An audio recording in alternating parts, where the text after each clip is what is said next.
यदि आप कर्ज में डूबे हुए हैं और आर्थिक तंगी से परेशान हैं, तो आपको सूर्य देव के इस महामंत्र का जाप अवश्य करना चाहिए। यह मंत्र बहुत ही शक्तिशाली और प्रभावशाली मंत्र है। इस मंत्र के नियमित 108 बार जाप करने मात्र से ही कर्ज में शीघ्र ही मुक्ति मिलती है, धन और संपत्ति में वृद्धि होती है, घर परिवार में सौभाग्य और शांति बनी रहती है। इस मंत्र से आप कर्ज मुक्त हो जाओगे, धन वृद्धि आपके जीवन में होने लगेगी। सूर्य भगवान बहुत ही दयालु हैं, वह अपने भक्तों की मनोकामनाओं को पूरी करते हैं। इस महामंत्र के नियमित 108 बार जाप करने से आपकी सभी मनोकामनाएं पूरी हो जाएंगी और आपके जीवन में धन की कोई भी कमी नहीं रहेगी। आप अपने जीवन में उन्नति प्राप्त करेंगे, आपको हमेशा सफलता ही प्राप्त होगी। इसलिए प्यारे भक्तों, इस मंत्र को साधारण समझने की गलती बिल्कुल भी ना करें।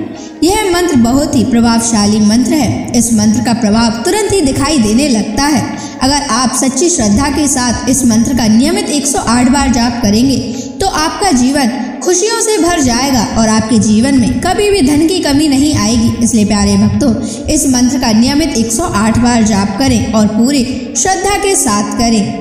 अगर आप सूर्य देव का आशीर्वाद प्राप्त करना चाहते हैं तो इस वीडियो को लाइक और चैनल को सब्सक्राइब जरूर कर दीजिए और कमेंट बॉक्स में जय सूर्य देव अवश्य लिख दीजिए। तो चलिए भक्तों, मंत्र का जाप करना प्रारंभ करते हैं। ओम ह्रीं श्रीं सूर्याय सहस्र तेजसे महाधनप्रदायकाय नमः। ओम ह्रीं श्रीं सूर्याय सहस्र तेजसे महाधनप्रदायकाय नमः। ओम ह्रीं श्रीं सूर्याय सहस्र तेजसे महाधनप्रदायकाय नमः।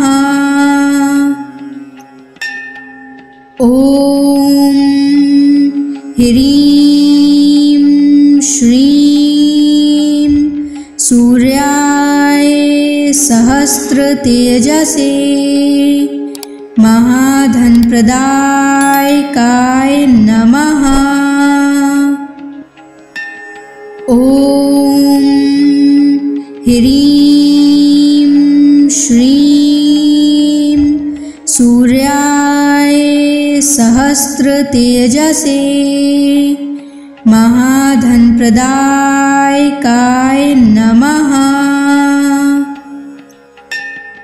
ओम ह्रीं श्रीं सूर्याय सहस्र तेजसे महाधनप्रदायकाय नमः। ओम ह्रीं श्रीं सूर्याय सहस्र तेजसे महाधनप्रदायकाय नमः। ओम ह्रीं श्रीं सूर्याय सहस्र तेजसे महाधनप्रदायकाय नमः। ओम ह्रीं श्रीं सूर्याय सहस्र तेजसे महाधनप्रदायकाय नमः। ओम ह्रीं श्रीं सूर्याय सहस्र तेजसे महाधनप्रदायकाय नमः। ॐ ह्रीं श्रीं सूर्याय सहस्रतेजसे महाधनप्रदायकाय नमः। ॐ ह्रीं श्रीं सूर्याय सहस्रतेजसे महाधनप्रदायकाय नमः। ॐ ह्रीं श्रीं सूर्याय सहस्रतेजसे महाधनप्रदायकाय नमः। ॐ ह्रीं श्रीं सूर्याय सहस्रतेजसे महाधनप्रदायकाय नमः। ॐ ह्रीं श्रीं सूर्याय सहस्रतेजसे महाधनप्रदायकाय नमः। ॐ ह्रीं श्रीं सूर्याय सहस्रतेजसे महाधनप्रदायकाय नमः। ॐ ह्रीं श्रीं सूर्याय सहस्रतेजसे महाधनप्रदायकाय नमः। ॐ ह्रीं श्रीं सूर्याय सहस्रतेजसे महाधनप्रदायकाय नमः। ॐ ह्रीं श्रीं सूर्याय सहस्रतेजसे महाधनप्रदायकाय नमः। ॐ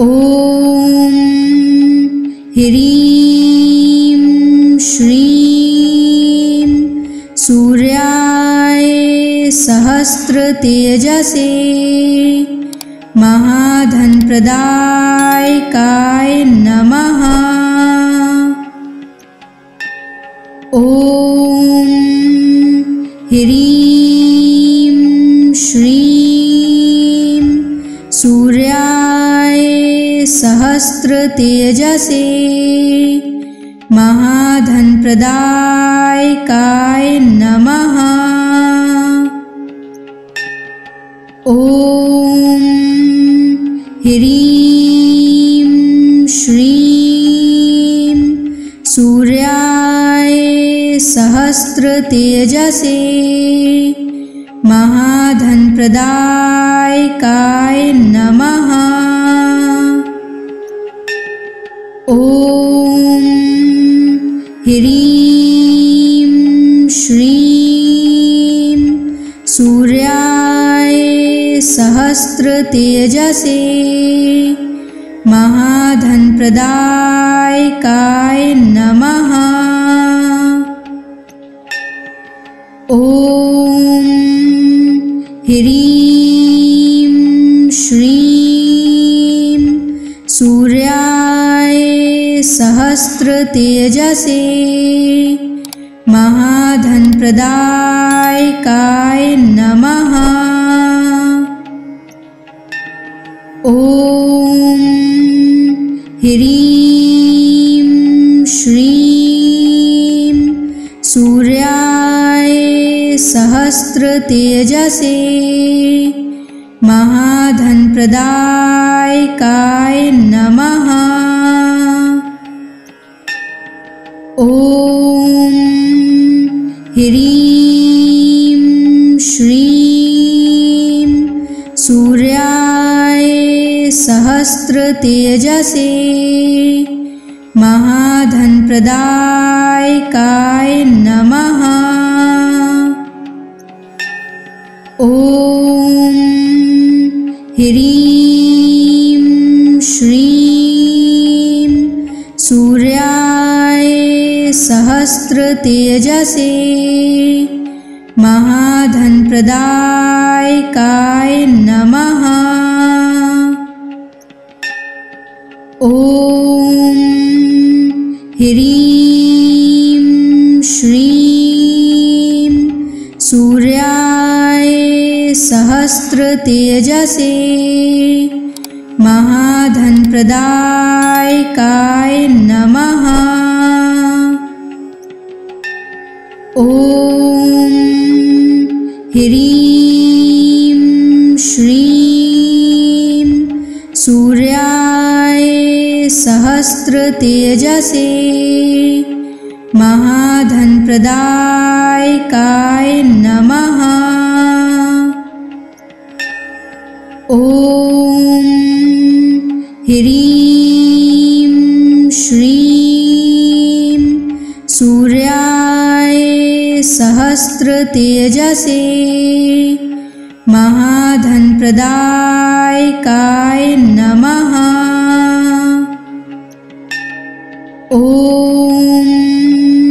ह्रीं श्रीं सूर्याय सहस्रतेजसे महाधनप्रदायकाय नमः। ॐ ह्रीं श्रीं सूर्याय सहस्रतेजसे महाधनप्रदायकाय नमः। ॐ ह्रीं श्रीं सूर्याय सहस्रतेजसे महाधनप्रदायकाय नमः। ॐ ह्रीं श्रीं सूर्याय सहस्रतेजसे महाधनप्रदायकाय नमः। ॐ ह्रीं श्रीं सूर्याय सहस्रतेजसे महाधनप्रदायकाय नमः। ॐ ह्रीं श्रीं सूर्याय सहस्रतेजसे महाधनप्रदायकाय नमः। ॐ ह्रीं श्रीं सूर्याय सहस्रतेजसे महाधनप्रदायकाय नमः। ॐ ह्रीं श्रीं सूर्याय सहस्रतेजसे महाधनप्रदायकाय नमः। ॐ ह्रीं श्रीं सूर्याय सहस्रतेजसे महाधनप्रदायकाय नमः। ॐ ह्रीं श्रीं सूर्याय सहस्रतेजसे महाधनप्रदायकाय नमः। ॐ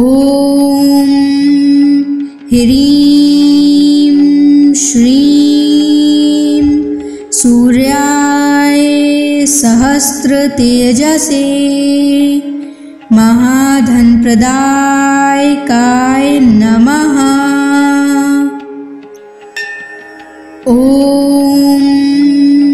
ह्रीं श्रीं सूर्याय सहस्रतेजसे महाधनप्रदायकाय नमः। ॐ ह्रीं श्रीं सूर्याय सहस्रतेजसे महाधनप्रदायकाय नमः। ॐ ह्रीं श्रीं सूर्याय सहस्रतेजसे महाधनप्रदायकाय नमः। ॐ ह्रीं श्रीं सूर्याय सहस्रतेजसे महाधनप्रदायकाय नमः। ॐ ह्रीं श्रीं सूर्याय सहस्रतेजसे महाधनप्रदायकाय नमः। ॐ ह्रीं श्रीं सूर्याय सहस्रतेजसे महाधनप्रदायकाय नमः। ॐ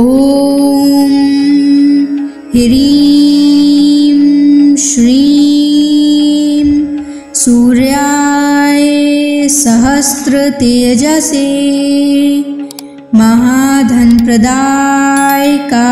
नमः। ॐ ह्रीं श्रीं सूर्याय सहस्रतेजसे महाधनप्रदायकाय नमः। ॐ ह्रीं श्रीं सूर्याय सहस्रतेजसे महाधनप्रदायकाय नमः। ॐ ह्रीं श्रीं सूर्याय सहस्रतेजसे महाधनप्रदायकाय नमः। ॐ ह्रीं श्रीं सूर्याय सहस्रतेजसे महाधनप्रदायकाय नमः। ॐ ह्रीं श्रीं सूर्याय सहस्रतेजसे महाधनप्रदायकाय नमः।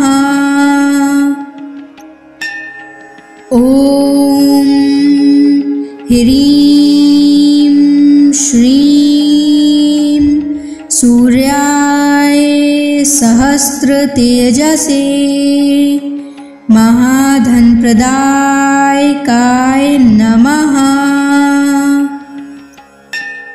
ॐ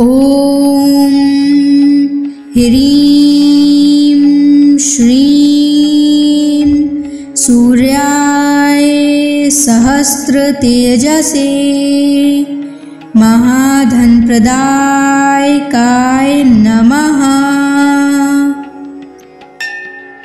ॐ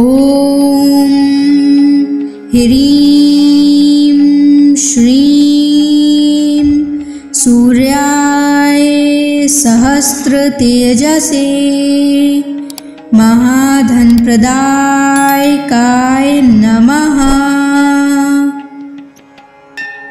ॐ ह्रीं श्रीं सूर्याय सहस्रतेजसे महाधनप्रदायकाय नमः। ॐ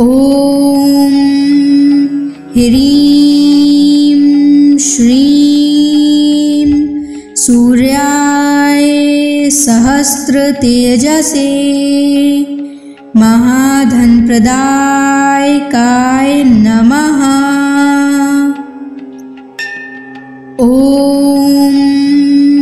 ह्रीं श्रीं सूर्याय सहस्रतेजसे महाधनप्रदायकाय नमः। ॐ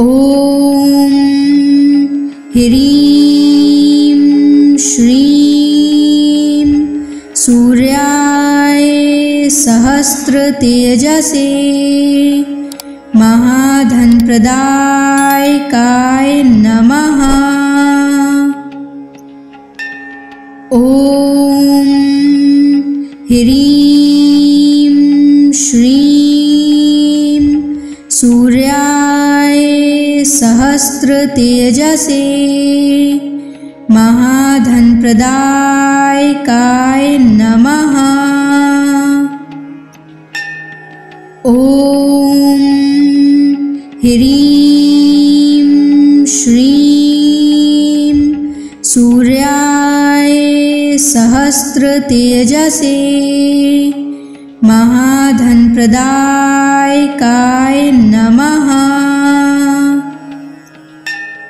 ॐ ह्रीं श्रीं सूर्याय सहस्रतेजसे महाधनप्रदायकाय नमः। ॐ ह्रीं श्रीं सूर्याय सहस्रतेजसे महाधनप्रदायकाय नमः। ॐ ह्रीं श्रीं सूर्याय सहस्रतेजसे महाधनप्रदायकाय नमः। ॐ ह्रीं श्रीं सूर्याय सहस्रतेजसे महाधनप्रदायकाय नमः। ॐ ह्रीं श्रीं सूर्याय सहस्रतेजसे महाधनप्रदायकाय नमः। ॐ ह्रीं श्रीं सूर्याय सहस्रतेजसे महाधनप्रदायकाय नमः। ॐ ह्रीं श्रीं सूर्याय सहस्रतेजसे महाधनप्रदायकाय नमः। ॐ ह्रीं श्रीं सूर्याय सहस्रतेजसे महाधनप्रदायकाय नमः। ॐ ह्रीं श्रीं सूर्याय सहस्रतेजसे महाधनप्रदायकाय नमः। ॐ ह्रीं श्रीं सूर्याय सहस्रतेजसे महाधनप्रदायकाय नमः। ॐ ह्रीं श्रीं सूर्याय सहस्रतेजसे महाधनप्रदायकाय नमः। ॐ ह्रीं श्रीं सूर्याय सहस्रतेजसे महाधनप्रदायकाय नमः। ॐ ह्रीं श्रीं सूर्याय सहस्रतेजसे महाधनप्रदायकाय नमः। ॐ ह्रीं श्रीं सूर्याय सहस्रतेजसे महाधनप्रदायकाय नमः। ॐ ह्रीं श्रीं सूर्याय सहस्रतेजसे महाधनप्रदायकाय नमः। ॐ ह्रीं श्रीं सूर्याय सहस्रतेजसे महाधनप्रदायकाय नमः। ॐ ह्रीं श्रीं सूर्याय सहस्रतेजसे महाधनप्रदायकाय नमः। ॐ ह्रीं श्रीं सूर्याय सहस्रतेजसे महाधनप्रदायकाय नमः। ॐ ह्रीं श्रीं सूर्याय सहस्रतेजसे महाधनप्रदायकाय नमः। ॐ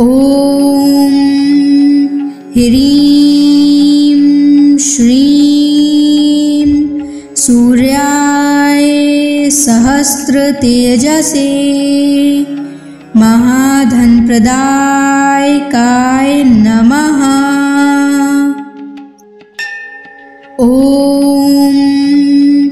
ह्रीं श्रीं सूर्याय सहस्रतेजसे महाधनप्रदायकाय नमः। ॐ ह्रीं श्रीं सूर्याय सहस्रतेजसे महाधनप्रदायकाय नमः। ॐ ह्रीं श्रीं सूर्याय सहस्रतेजसे महाधनप्रदायकाय नमः।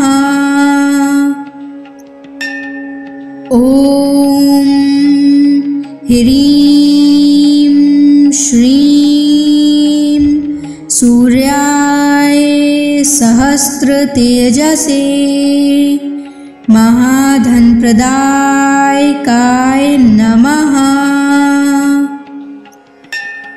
ॐ ह्रीं श्रीं सूर्याय सहस्रतेजसे महाधनप्रदायकाय नमः। ॐ ह्रीं श्रीं सूर्याय सहस्रतेजसे महाधनप्रदायकाय नमः। ॐ ह्रीं श्रीं सूर्याय सहस्रतेजसे महाधनप्रदायकाय नमः। ॐ ह्रीं श्रीं सूर्याय सहस्रतेजसे महाधनप्रदायकाय नमः। ॐ ह्रीं श्रीं सूर्याय सहस्रतेजसे महाधनप्रदायकाय नमः। ॐ ह्रीं श्रीं सूर्याय सहस्रतेजसे महाधनप्रदायकाय नमः। ॐ ह्रीं श्रीं सूर्याय सहस्रतेजसे महाधनप्रदायकाय नमः। ॐ ह्रीं श्रीं सूर्याय सहस्रतेजसे महाधनप्रदायकाय नमः। ॐ ह्रीं श्रीं सूर्याय सहस्रतेजसे महाधनप्रदायकाय नमः। ॐ ह्रीं श्रीं सूर्याय सहस्रतेजसे महाधनप्रदायकाय नमः। ॐ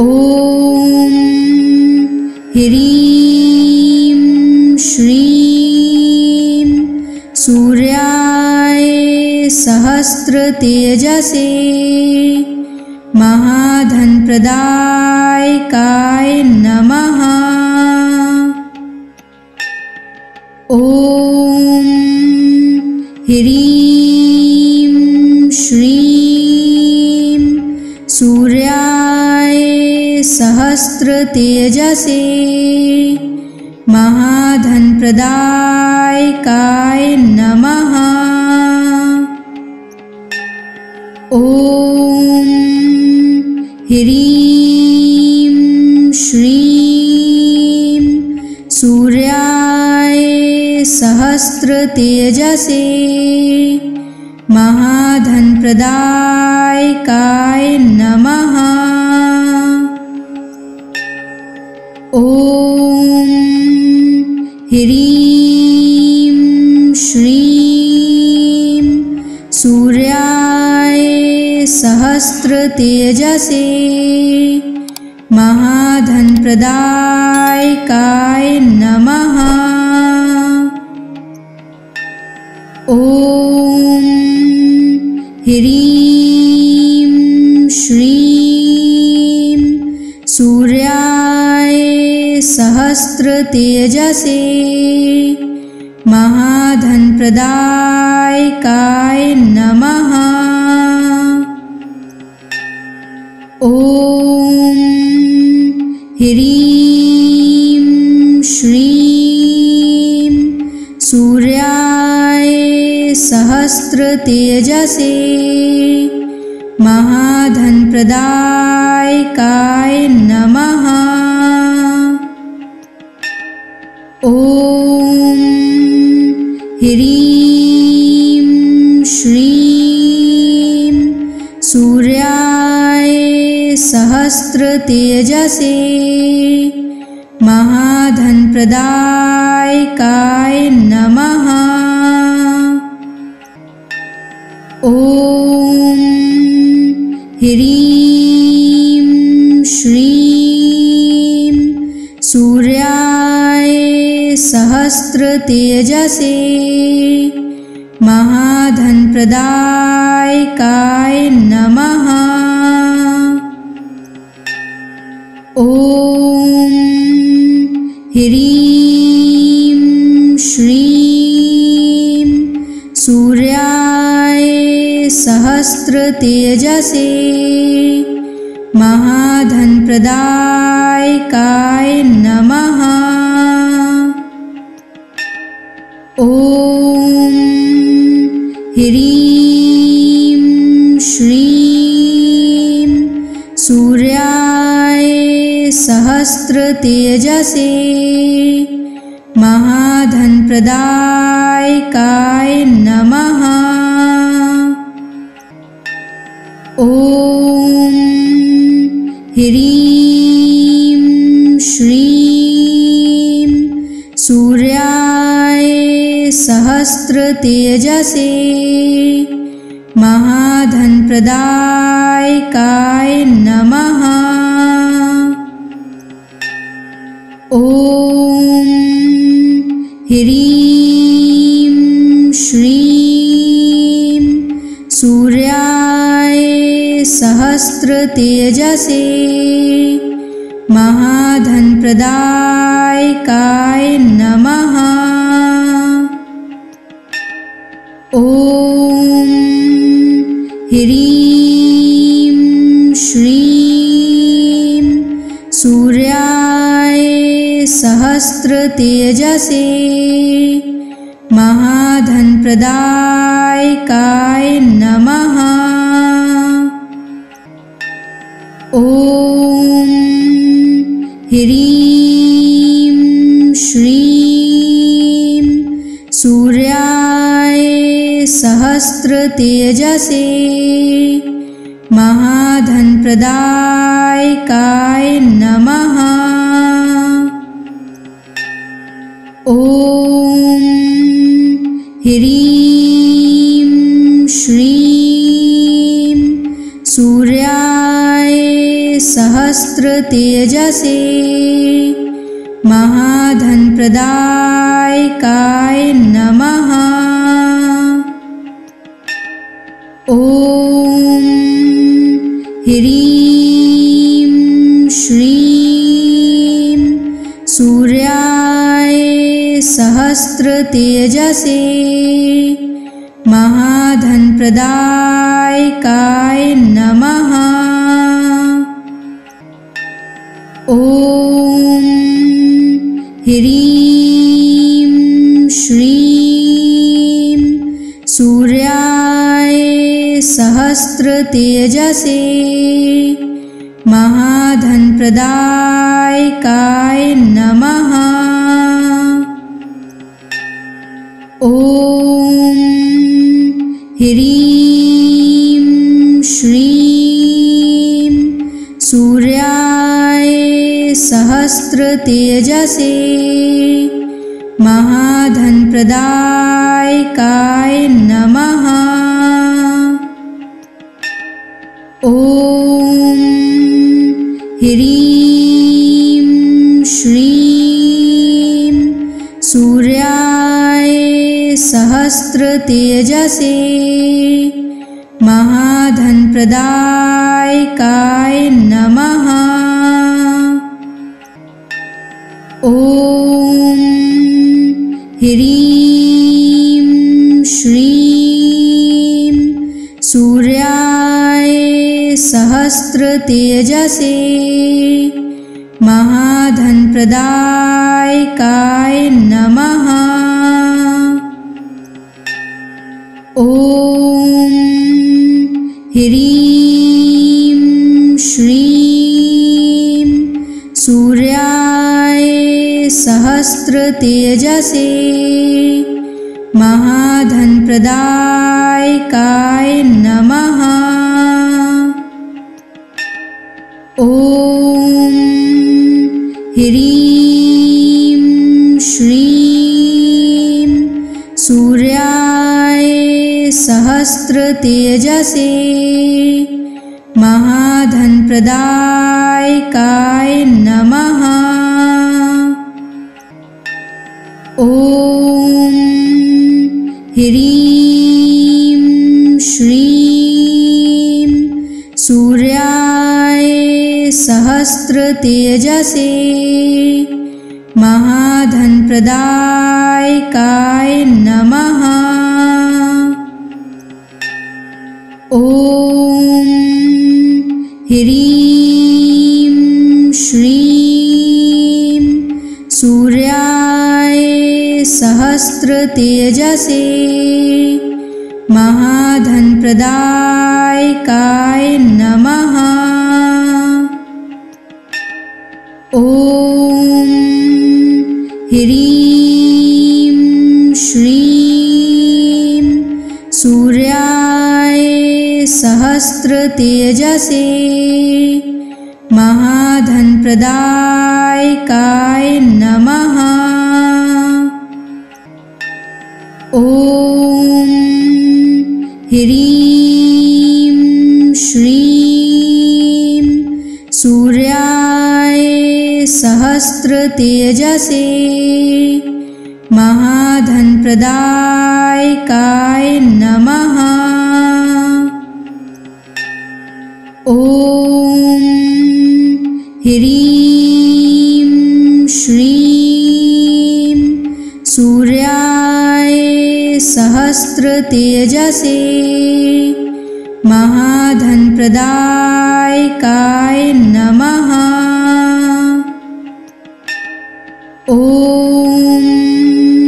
ह्रीं श्रीं सूर्याय सहस्रतेजसे महाधनप्रदायकाय नमः।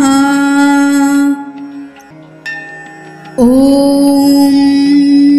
ह्रीं श्रीं सूर्याय सहस्रतेजसे महाधनप्रदायकाय नमः। ॐ ह्रीं श्रीं सूर्याय सहस्रतेजसे महाधनप्रदायकाय नमः। ॐ ह्रीं श्रीं सूर्याय सहस्रतेजसे महाधनप्रदायकाय नमः। ॐ ह्रीं श्रीं सूर्याय सहस्रतेजसे महाधनप्रदायकाय नमः। ॐ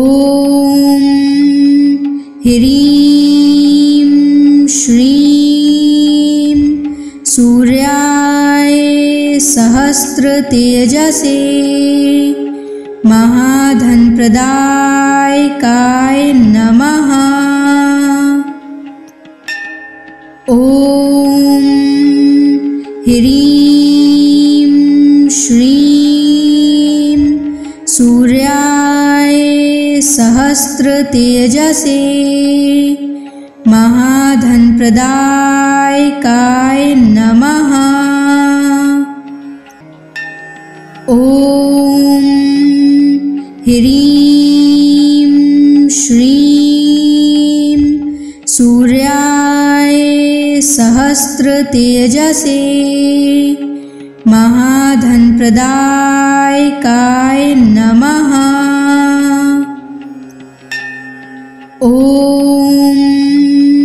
ह्रीं श्रीं सूर्याय सहस्रतेजसे महाधनप्रदायकाय नमः।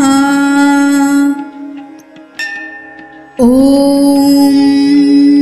ह्रीं श्रीं सूर्याय सहस्रतेजसे महाधनप्रदायकाय नमः। ॐ ह्रीं श्रीं सूर्याय सहस्रतेजसे महाधनप्रदायकाय नमः।